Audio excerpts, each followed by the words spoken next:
Assalamualaikum warahmatullahi wabarakatuh. Selamat pagi adik-adik.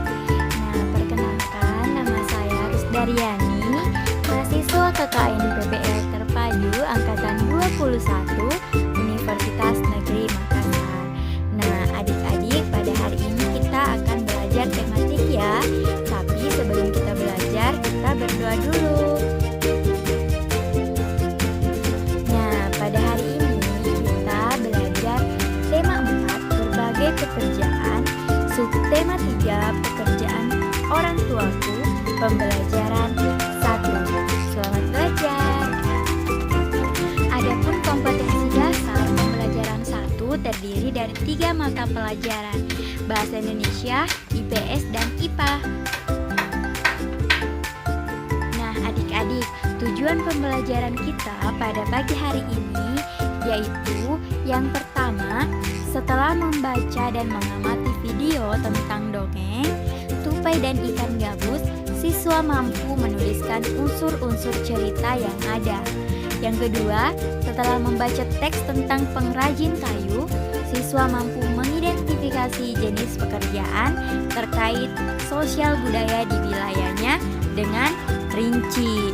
Yang ketiga, dengan mengamati video, siswa mampu menguraikan dampak pemanfaatan sumber daya alam yang tidak terkontrol dalam kehidupan sehari-hari dengan tepat.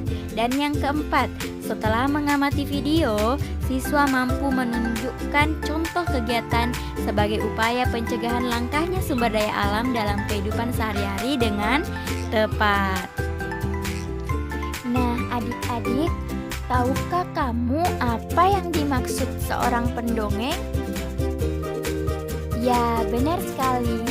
Jadi, pendongeng adalah orang yang menyampaikan dongeng kepada orang lain.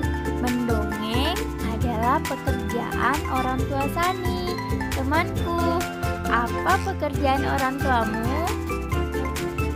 Nah, adik-adik, sekarang bacalah dongeng berikut ini dengan seksama. Tupai dan ikan gabus. Nah, dahulu kala hiduplah sepasang sahabat di daerah Kalimantan Barat. Mereka adalah seekor tupai dan seekor ikan gabus. Setiap hari mereka melakukan kegiatan bersama, mencari makan, bermain, bahkan mengunjungi tempat-tempat baru selalu dilakukan bersama. Suatu hari, tupai tidak melihat gabus, sahabatnya. Ia mencari ke tempat biasa gabus tinggal. Saat bertemu, tupai sangat kaget. Gabus terlihat lesu. Ternyata ia sedang sakit. Tupai sangat sedih. Ia menawarkan makanan untuk sahabatnya. Namun, gabus tidak berselera makan. Gabus hanya menginginkan satu jenis makanan yang diyakininya dapat menyembuhkan penyakitnya. Tupai berjanji akan mencari demi sahabatnya.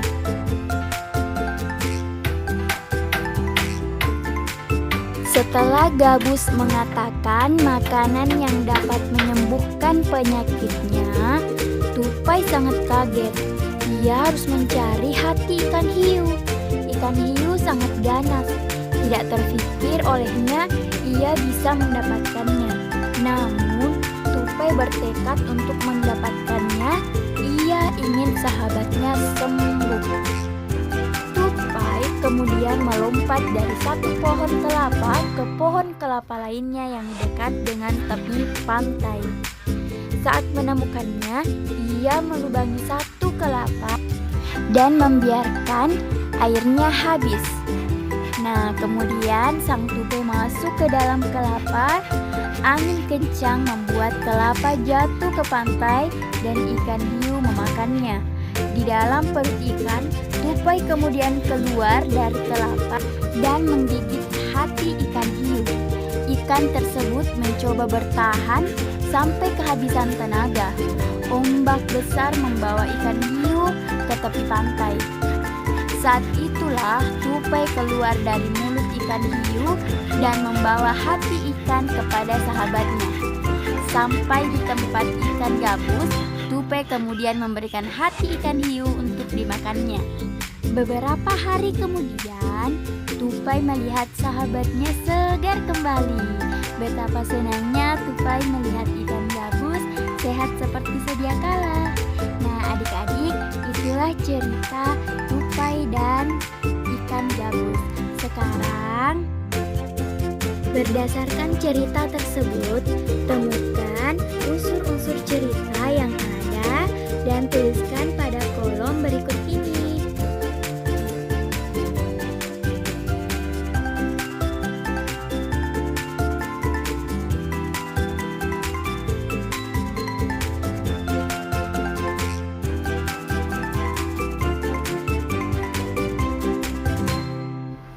Nah, adik-adik, dalam bercerita, biasanya pendongeng menggunakan wayang sebagai propertinya. Nah, wayang biasanya terbuat dari kayu yang dibuat oleh pengrajin kayu. Nah, adik-adik, ayo kita cari tahu lebih lanjut tentang pekerjaan pengrajin kayu.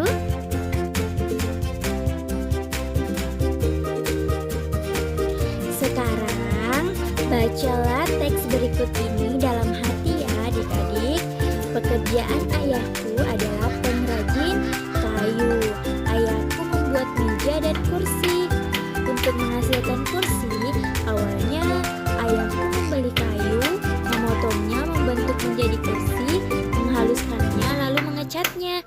Waktu yang dihabiskan untuk membuat kursi kurang lebih 1 minggu. Ayahku menjual meja dan kursi buatannya ke toko mebel. Di toko mebel itulah orang-orang bisa membeli meja dan kursi buatan ayahku. Nah, adik-adik, perlu kalian ketahui bahwa kayu itu termasuk salah satu sumber daya alam yang dapat diperbaharui. Nah, adik-adik, salah satu hutan di Indonesia yang sering diambil pohonnya adalah hutan di Kalimantan. Dulu, hutan Kalimantan sangat lebat dan merupakan paru-paru dunia atau penghasil oksigen. Akan tetapi, kini pohon-pohonnya semakin berkurang. Nah, sekarang coba perhatikan penampakan hutan di Kalimantan pada gambar di bawah ini. Nah, warna hijau menunjukkan adanya pohon dan warna putih menunjukkan hutan yang gundul. Jadi, hutan yang gundul itu diakibatkan karena sering terjadi kebakaran hutan dan penebangan pohon secara liar. Nah, sebagai manusia, kita harus sadar untuk menjaga kelestarian hutan kita. Nah, hutan kita itu perlu dijaga karena hutan adalah paru-paru dunia penghasil oksigen. Jadi kita harus menjaganya dengan baik. Menurut adik-adik sekalian, apa yang harus dilakukan untuk menghindari kerusakan hutan? Ya, benar sekali. Jadi yang pertama adalah reboisasi atau penanaman kembali hutan yang gundul. Yang kedua, melarang pembabakan hutan secara sewenang-wenang. Yang ketiga, menerapkan sistem tebang pilih dalam menebang pohon. Dan yang keempat, menerapkan sistem tebang tanam dalam kegiatan penebangan hutan. Oke adik-adik, jadi seperti itu ya cara menjaga kelestarian hutan. Nah, sampai di sini pembelajaran kita pada pagi hari ini. Semoga dapat bermanfaat bagi adik-adik sekalian. Tetap semangat belajarnya di rumah. Kakak pamit dulu. Assalamualaikum warahmatullahi wabarakatuh. Sampai jumpa di video pembelajaran selanjutnya.